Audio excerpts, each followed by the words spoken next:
Hello again, my name is Ernest Minu. Let's settle for the details now. Minority Chief Whip Muntaka Mubarak says claims by Majority Leader Oseche Mensah Bonsu that 2 MPs have not tested positive for COVID-19 is a lie.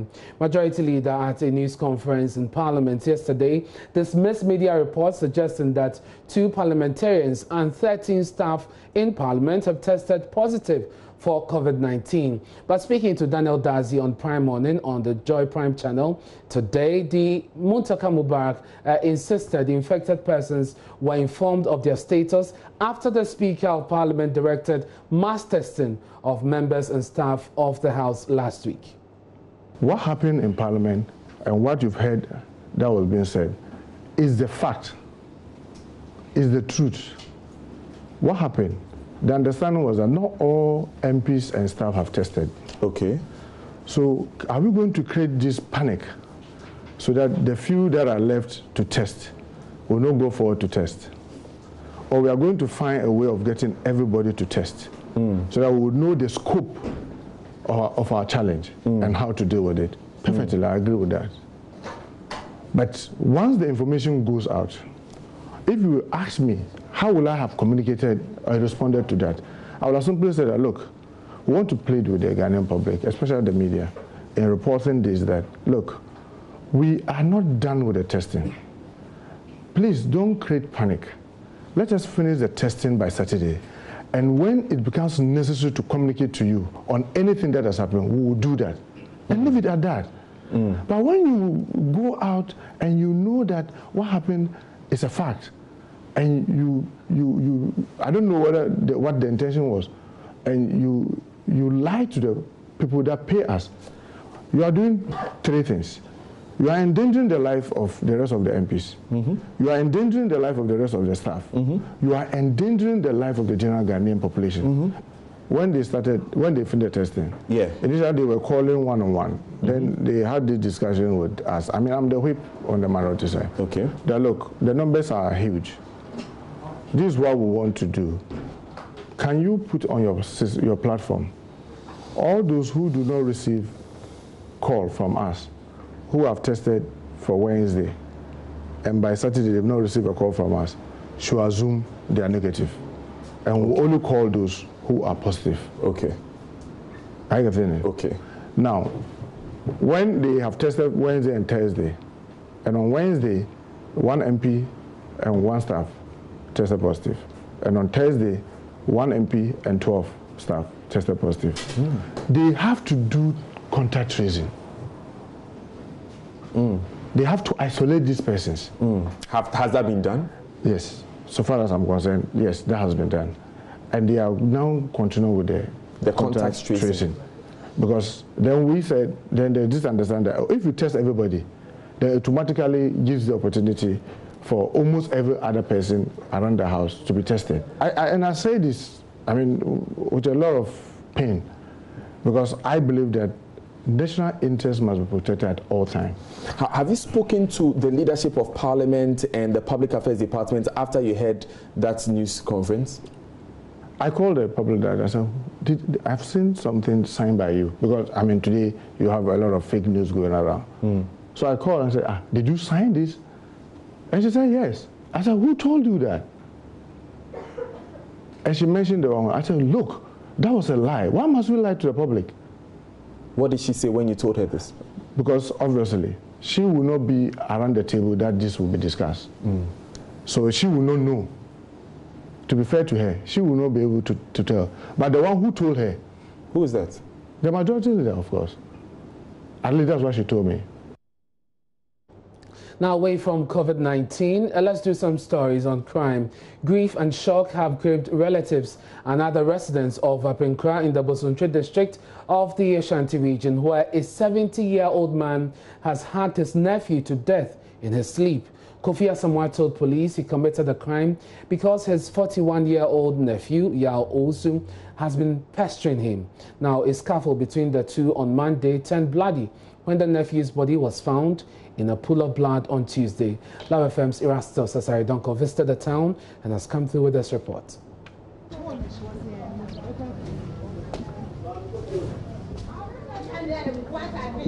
This is a crime scene. This whole area is a crime scene. To one of the bizarre killings you can find, one of the bizarre killings that this town, Apinkra, has ever known. The man in question, who is the suspect, is an uncle to the deceased. And according to eyewitnesses, they had a disagreement the following day, that's yesterday. And the gentleman came to sleep here in the courtyard. In his sleep, the uncle hacked him with a metal bar, which the deceased used to work. And he did that consistently, hacking him continuously right here until part of the skull, the teeth, and other parts of the face started falling off. And after the act, he went to report to the unit committee, and it was the assembly member who sent him to the police and brought in the police to pick up the body. Let's speak with him. What's your name, sir? I'm Honorable Frank Dankwa, Apinkra Electoral Area Assembly member. There was misunderstanding between them in the evening. So the disease hit the suspect with a stone, and some people took him to the clinic and they addressed it for him. So I think after he came, the form of retaliation that is resulted to this. But what did he tell you? Actually, he told me that he didn't know what happened. He came out and he met the body lying there. That is what he said initially. So I said, fine, you are the only family member here. So let's go to the police and make the complaint to the police. So afterwards, what did he tell them? I learned he admitted in front of them. So what exactly did he say? We came together with the CID. And when we came, in fact, when we went there, I told them that he's the crime suspect. So she should at least. So when we were coming, he was in handcuff. So when we came, we entered through the suspect's room. And you could see that there's a blood all over the place, even on his body. So when we came in, the CID asked him what happened. He said he didn't know. So CID began to bobbing up. It's like he's getting furious. So when the man sees the action of the CID, he said, he did it. And he said, what did he use to hit him? He said, one of the tools that the guy used, the guy is a electric welder. So he did with metals. So it's one of the metals that he hit him with. The frail-looking old man still had blood stains on his finger and toenails. Investigators also saw blood in his soul as the entire community is stunned by the incident. The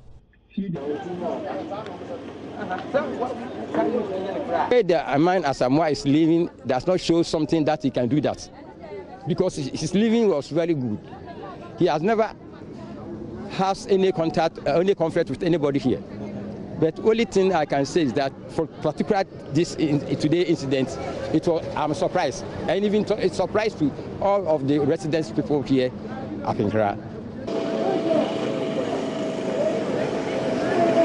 The Jachi police are preparing him for court on a provisional charge of murder. Today, many of the residents here at Apinkra did not go to farm. The reason is simple. They were shocked to the bone to realize that Opanya Samoa, who is the Abusuapanyin for a part of this community, could kill his nephew, not just killing him, but hack him to death many times until half of his head has fallen off. It is something they have not witnessed before. Reporting for Joy News, Erastus Asaredonko, Apinkra, Bosomche district of Ashanti. We'll be bringing you more on this story later here on News Desk. But to another crime story, the landlord who shot and killed his tenant over rent issues has been remanded in police custody by the Abeka District Court to be tested for COVID-19. Victor Steve Nanakankam, in an interview with JoyNews Monday, justified this action, claiming self-defense. The incident has been linked with the failure of the deceased to move out of a two-bedroom apartment rented from the landlord. Now, the suspect was provisionally charged with murder to allow the police investigate further. Here's a wrap of what happened in court yesterday by Adom FM's Mabna Dohu Mensa.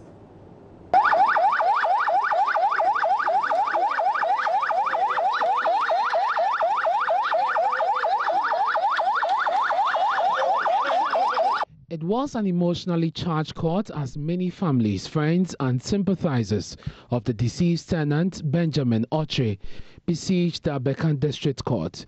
The District Court, presided over by Her Worship Ajwa Echama Ofosu, remanded the suspect into police custody following requests by police for further investigations and also to test him for COVID-19. The suspect, who was charged with murder, is to reappear in court on June 8. The landlord had earlier stated he shot his tenant in self-defense. Family of Benjamin Oche prayed for justice.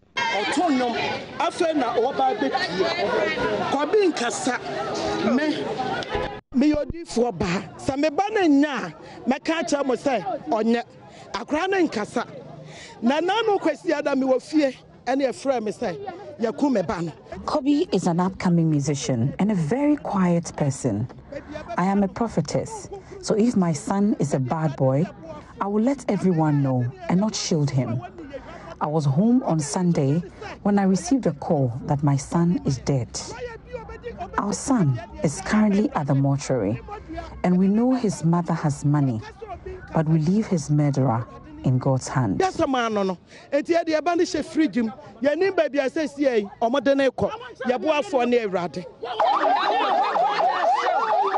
Mavna Dohu Mensah's report for Joy News.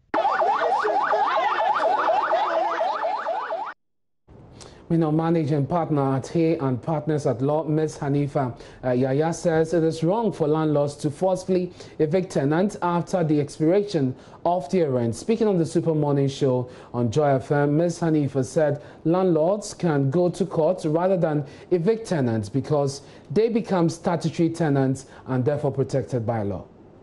The law states that at the end of your tenancy, as I already said, you should hand over. However, and the law envisages that it is possible for you to be unable, for one reason or the other, to hand over the premises at the end of your tenancy. Maybe you haven't found alternative accommodation. Maybe the alternative accommodation is not ready to be lived in. So in all instances, communication between the parties is key. So if you're unable to leave by the end of your term, you should be able to have a conversation with your landlord to say that I am not renewing. I will be moving out at the end of my term. However, my next place of abode is not ready for one reason or the other. Can you give me 1 week, 1 month, 2 months, 3 months for me to get ready and then move out? Now, once you have this conversation, and it is normally, no landlord will say, at all, leave, I won't allow you. If you have the conversation in good faith, then the landlord may say, okay, I'll give you 3 months for you to find your next place and move out. And if the landlord refuses, then you then become a statutory tenant. So like the example that I use, if by 31st January your rent has expired and you have not moved and you are still within the premises, on the 1st of February, you become a statutory tenant. And therefore, the landlord cannot forcibly evict you. The landlord will then have his remedies in the court to go and say, my tenant's rent has expired, give me an order to evict. Now, the law says that it is only after 1 month's rent is due and it's unpaid that the landlord can evict you. Okay. So let's say, as the example I have been using, January 31st, your rent expires. Come February 1st, the landlord cannot technically evict you because your rent has expired. You become a statutory tenant and then you go under the protection of the law. Now, if he's going to evict you for non-payment of rent or for any other reason, for recovery of possession because your term has expired, you would have to wait 1 month, after which, if the rent has not been paid, then he can take action in court. Under no circumstance can a landlord, or is a landlord allowed to forcibly evict a tenant or to make the tenant uncomfortable so as to leave. So you cannot take out the electricity, you can't stop water, you can't block the tenant from using bathroom or toilet facilities. You cannot antagonize the tenant in any way all you need to do is to go to court or the rent magistrate to say that tenant's rent has expired. He's still in my premises. I need to evict him. Let's bring you some COVID-19 related news. Educationists have been unanimous in their call for government not to rush in reopening schools in the wake of the increasing cases of COVID-19. Key among them is the president of Cashew University, Dr. Patrick Ewa, who is urging government not to allow students go back to school. Now, speaking to Daniel Dazi on Prime Morning on Joy Prime, Dr. Ewa said reopening schools at this time, when the country is battling a global pandemic, poses greater risk to students and teachers. Dr. Ewa proposed government cancels the disrupted term to allow various stakeholders adequately prepare and ensure safety measures are instituted in schools across the country. I would say that opening now is very difficult and probably should not be attempted. We should just say that we've lost a third term of the academic year. We should have a plan to get WASI grades generated for students who were in the third year this last academic year using continuous assessment. And let's not attempt to complete this academic year. Just take the next few months off as well. Now, aim for September to start, and between now and September, continue to monitor what's happening, continue to prepare the schools to be ready to receive students, and that's all the things that you will do in terms of protocols to maximize safety of students and teachers, making sure everybody's wearing face masks, making sure you have sanitation facilities, making sure that there's a mechanism for quickly identifying if people get infected and treat them. So that is, I would not attempt to open now. I would wait till at least August or September. And that gives us time to really understand how to deal with this and also take some preparatory steps. Now, the former Education Minister, Jane Nano Pokuajiman, has also added her voice for government to hasten slowly in reopening schools. She wants government to ensure that the necessary measures have been put in place to protect stakeholders in the education sector. Meanwhile, she wants government to take advantage of this pandemic to also improve the education system by way of infrastructure and other facilities that will make education better. What is the reading level of our children? So you see, as we think of the immediate, the water, the distancing, and so on, we should also immediately start planning for the medium term and for the long term. Otherwise, it's going to be an exercise in futility. So yes, my colleagues have talked about the need for sanitation, and I think that's critical. But apart from that, there are many other things too that must happen. We have had the schools closed for 2 months plus now. I'd like to believe that there's a lot of discussion, there's a lot of conversation that must have been taking place everywhere. Somebody must have been collating these conversations from the ministry right down.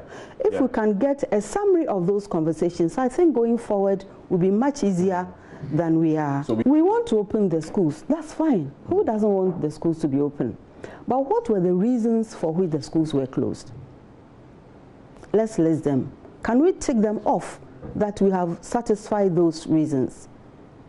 So you see, we need to do that, homework because we have to make sure that we are ready to open the schools. Of course, you want to reopen, you have to be ready.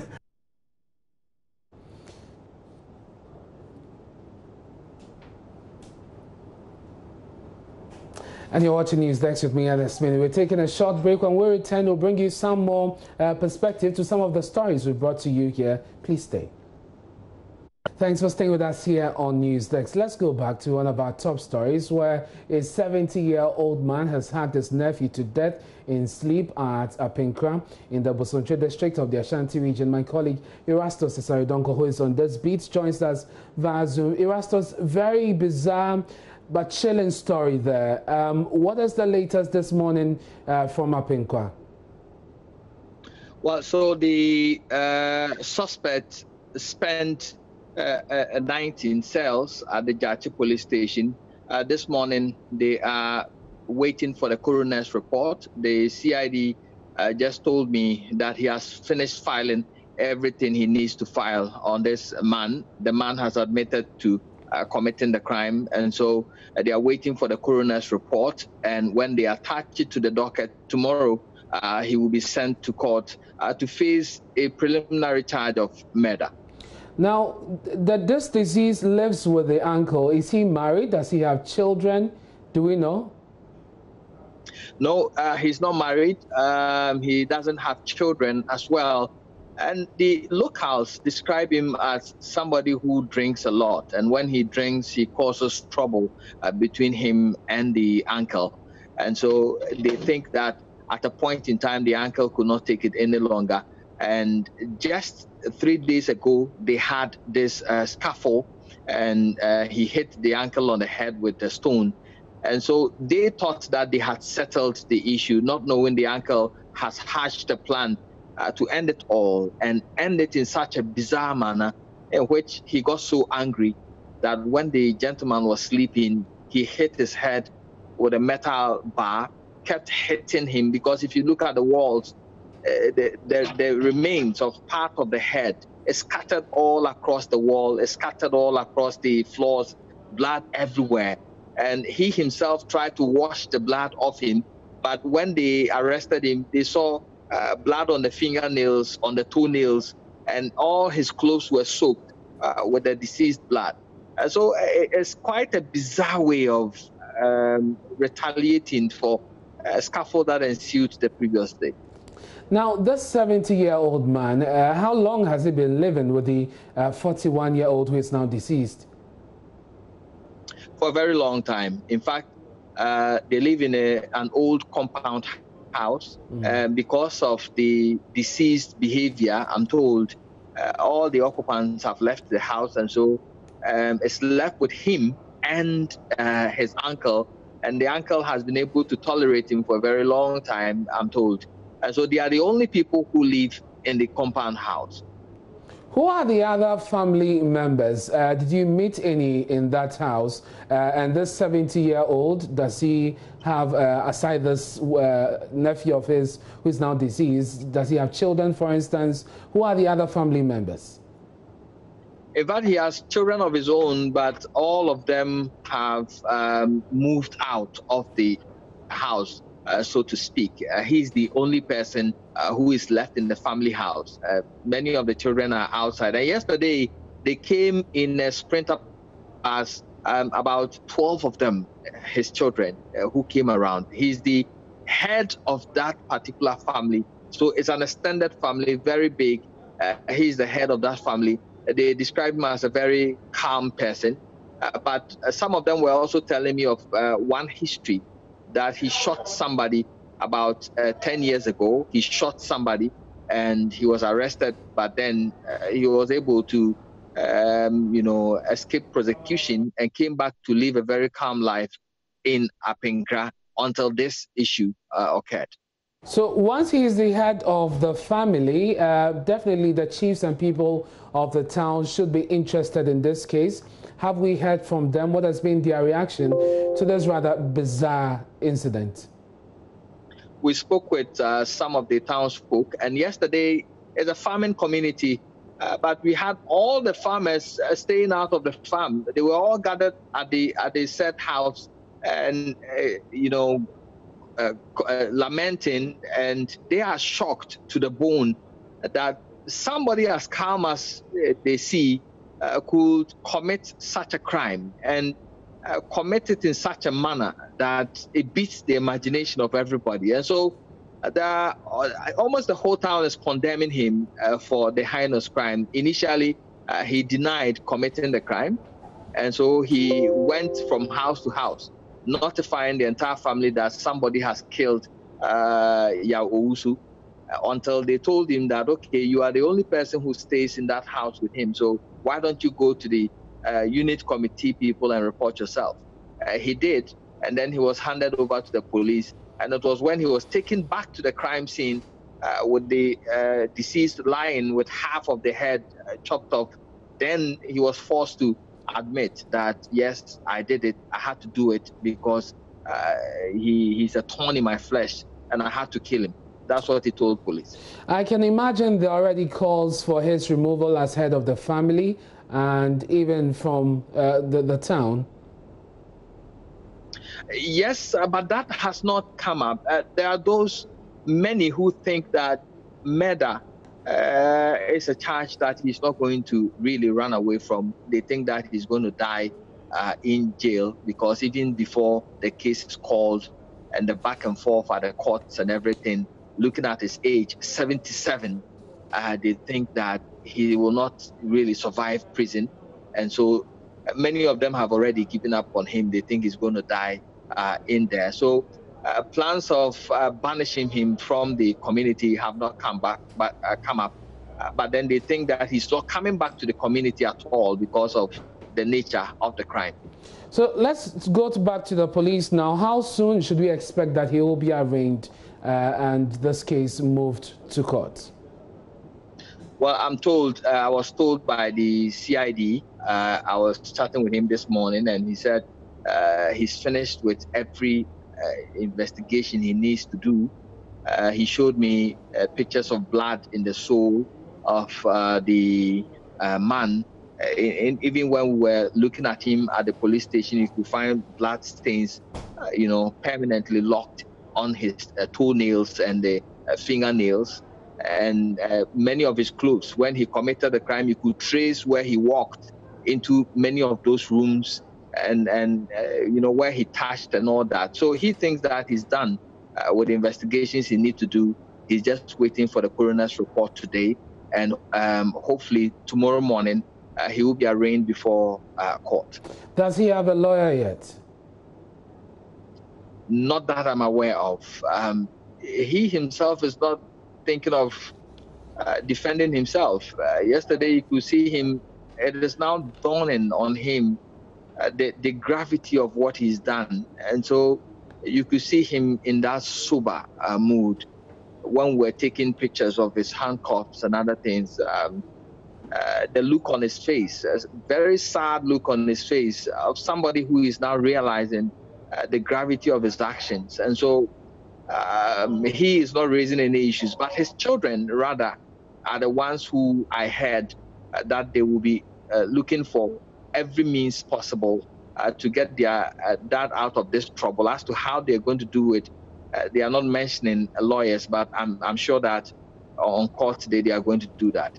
Erastus, thank you very much for bringing us up to speed with this case. I know that you're following this, and once we have any development on that, we'll bring listeners up to speed. And that's Erastus Asaridonko bringing us more on that bizarre story of a 70-year-old man killing his nephew, who is just about 41 years old.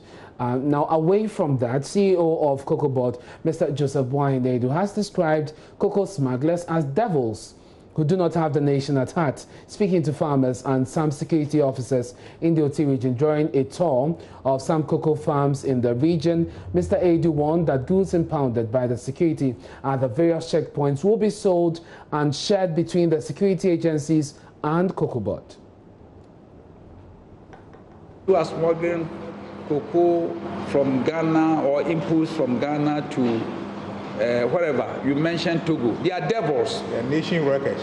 Not just nation workers, but they are devils. The mass spraying, the cost of the spraying, the machine, the chemicals, the labor, everything is paid by government, that's Cocoa Board.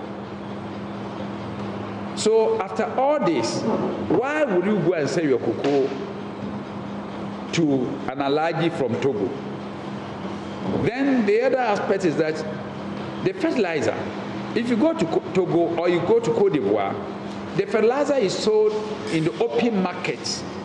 They don't subsidize fertilizer for farmers.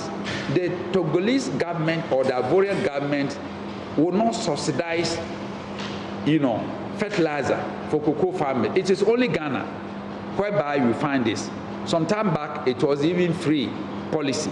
And that one, it was cool because it's even heightened smuggling.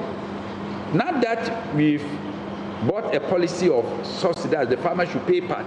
If still our inputs are being found in Togo, then I don't know what else to do. Now, he also revealed that over 350 acres of cocoa farms have been destroyed by cocoa shoot diseases. By coming on an inspection of farms and then also to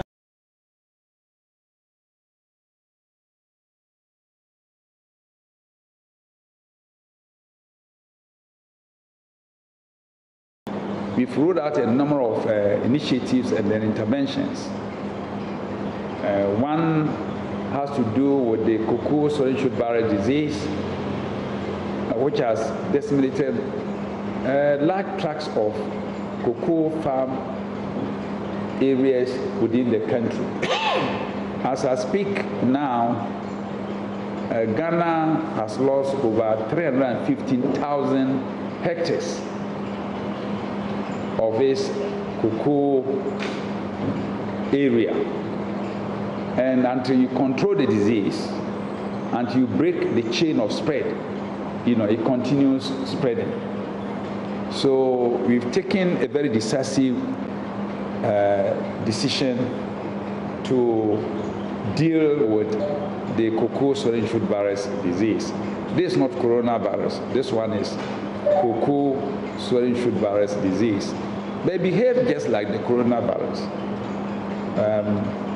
When it is in asymptomatic, condition, and you plant any cocoa under the trees that's on the farm, they also get infected. So, and sometimes too, when the trees are there, they are sick in a way, but you wouldn't know. So the trees are there, they are not fruiting, they are not flowering. That tells you that they are in asymptomatic condition. And there's no remedy. The only solution we have to reach is that all the trees, all the infected trees ought to be cut. And then the stumps are, treated with arboricide to keep the virus inside the stump until the stump and then the roots, decay. The novel coronavirus pandemic is having a profound impact on economic activities across the country, with the agri sector being one of the most affected. Cashew farmers in the German North District of the Bono region are already feeling the pinch of the pandemic, witnessing an unprecedented drop in the sales of their cashew produce, which is directly affecting their livelihoods. Now, they call on authorities to hasten efforts in establishing a national board which will facilitate prices of the cash crop in the next window. And Asabit has been engaging some cashew farmers, and here's his report. Some Ghanaian farmers are losing much of their income as the novel coronavirus pandemic continues to disrupt the global food supply chain. The cashew sector, which is a major export cash crop that generates between $378 million and $981 million annually for Ghana, has also been hit harder by the pandemic, causing huge losses for farmers. Edmond Noah Ajman is the chairman of the German North Cashew Farmers Association. A year ago, the business wasn't good, so we're hoping that this year will improve. But unfortunately, the COVID-19 has affected us. Those who will come out for them are not coming. And those who have already entered and are buying are feeling reluctant because they know that you can, chew them. So if he gives you any price, whether you are happy or not, you have to give it up. So in fact, the COVID-19 has affected the sales this year greatly. Though last year was bad, this year is worse. Unlike other cash crops like cocoa, which has its market prices determined by a national board, the situation is different with cashew. Mr. Edmond wants government's intervention by setting up a national board for the sector. And if we talk a lot and they close the border a little, the price goes up. So that's why we're saying government should intervene, so that if it is government price, nothing will dwindle it. You can't buy cocoa less than the price government fixes. So if he fixes the price, I think it will help us. Until then, the prices of the cashew crop will continue to dwindle in most cases to the disadvantage of the poor farmer. Last year, the highest was 6 cedis 50 pesos, and the lowest was 2 cedis. And this year, the highest, when they started, farmers, we were pleading for 8 cedis per kilo, but they started with 7 cedis. 7 cedis, 3 days, they came down to 5 cedis. So now the lowest price is 1 cedi 50 pesos. For the National Secretary of the Ghana Cooperative Cashew Farmers and Marketing Association, Mr. Clement Anani, the partial lockdown on the Greater Accra and Greater Kumasi metropolis has adversely affected the cashew trade, as having access to imports became a huge challenge during the lockdown. Even though the towns like Accra, we say Greater Accra, Greater Kumasi, they were the areas that were affected.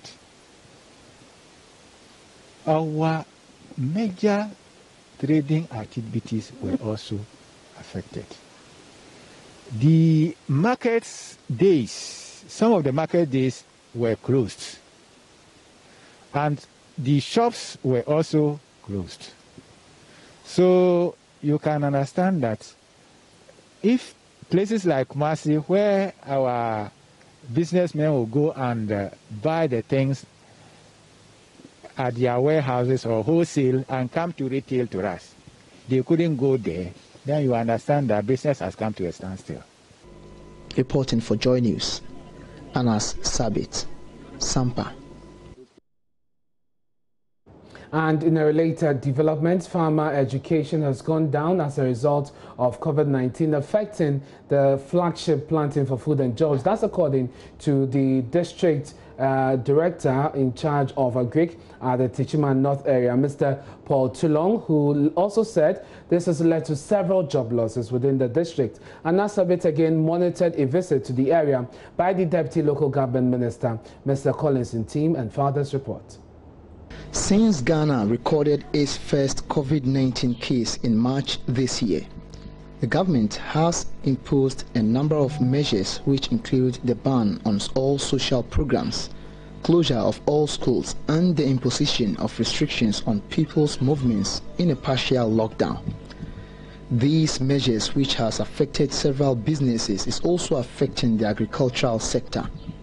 Deputy Minister for Local Government and Rural Development, Mr. Collins in team, who is currently on a monitoring tour of the implementation of government's flagship Planting for Food and Jobs program, tells Joy News that though the COVID-19 has affected the smooth running of the program, he is impressed with measures put in place by authorities within the Techiman North District. The influx of the COVID has had an impact on the implementation and the general development assembly. So the Honorable Minister Hajja Alima has set up a monitoring team led by herself to go out there and monitor the impact of the COVID on the general implementation of government flagship programs at the district level and how they are putting themselves in readiness to contain the COVID. And indeed, I'm so much impressed about what I'm come to hear, learn from the people, the traditional authorities, the heads of department, health and agriculture and all that. Mr. Paul Tulong is the District Director of Agriculture. He tells me that giving education to farmers is now a difficult task, as farmers who are previously addressed in groups are now afraid of getting closer to Agric Extension officers. You know, our field officers embark on technology transfer in the fields. And one of the surest way of getting quite a number of the farmers to benefit from the technology is getting the farmers in groups. But with the COVID-19, where we are talking about social distancing, it becomes difficult to get farmers in a group to transfer technology to them. Though they know the officers, but they are scared where the officer is staying and coming from. The farmers don't know whether he's actually positive or negative or any of the sort. So he's also scared about even the officer that he knows. The officer himself is also scared because you don't know where the farmer has gone to and also come back. He asked that the COVID-19 pandemic has also led to unemployment of several rural workers within the district. Seriously, most of the processing sites, when you go, a number of women who are engaged in the gari processing value chain, most of them have been temporarily laid off because we are not getting the raw material. With the Techiman North District being one of 88 districts to benefit from government's new district hospitals, District Chief Executive for the area, Mr. Peter Mensah, indicates that a 30 acreages of land has been allocated for the new health facility, which will help in the fight against COVID-19. As I speak to you, you've made available 30 acreages of land, which is more than the original number of 15 be required of the Assembly to make it available to the local government ministry so that it will put before the President. And we think that you should be able to contain the situation so far as the fight against COVID-19 is concerned. Reporting for Joy News, Anas Sabit, Chobodem. This is News Desk with me, Anas Mini. We're taking a short break. When we return, we'll bring you business. We'll tell you how the ban on social gatherings and border closure is taking a toll on businesses in the Ashanti region. Daryl Kwao has details. Please stay.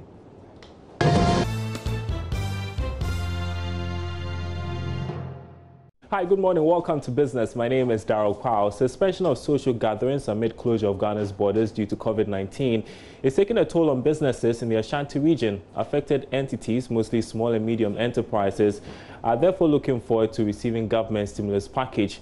Before that materializes, the Ashanti Bono and Ahafu Zonal branch of the Association of Ghana Industry says it is supporting members with subcontracts plus assisting them to manage limited resources. Prince Apia has been speaking with the zonal chairman Ifua Jemfua Owusu Chiao, who says leadership is using social media to reach out to businesses. We are in Kumasi here. Kumasi is a socio-economic cosmopolitan region. You know, our funerals are regarded as one of the biggest social gatherings.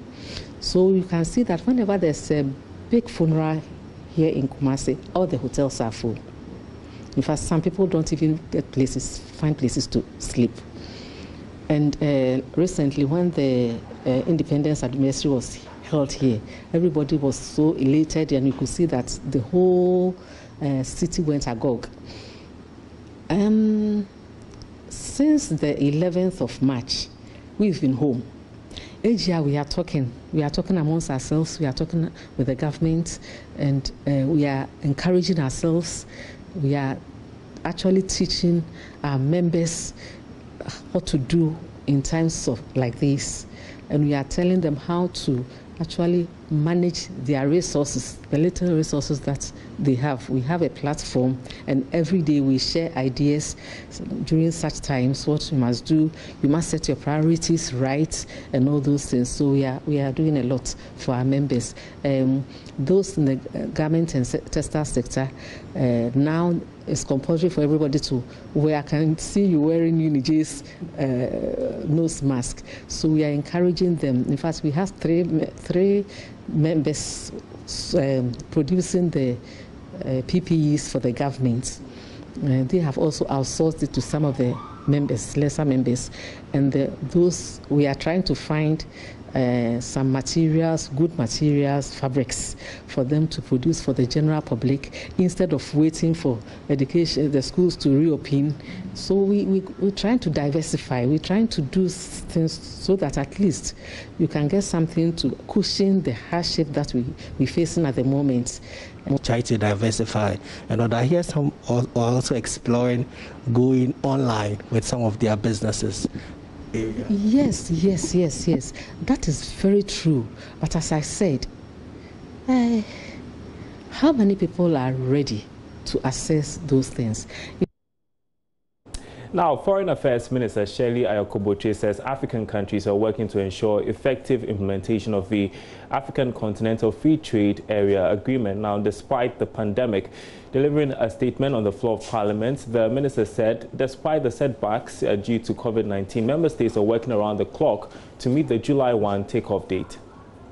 Countries are applying technology and innovation to unleash great potentials for its development, as well as to address the challenges of climate change. African economies are also becoming integrated into the coming into force of the African Continental Free Trade Area. Mr. Speaker, one of the cardinal objectives of African leaders in 2020 has been to operationalize the African Continental Free Trade Agreement by establishing the Secretariat in Accra at the end of March 2020 and to begin continental trade by 1st July 2020. The AFCFTA is expected to bring tremendous benefits to the continent, including enhanced continental trade, factor market integration, and also attract investment for sustained economic growth to facilitate the creation of the badly needed job opportunities for the continent. The enhanced trade relations and growth from this initiative is estimated by the UN's Economic Commission for Africa to be about 52% over current levels and to generate a collective GDP of 2.5 trillion for Africa, making the continent the 8th largest economy in the world. And that's your business update for now. Sports is up next.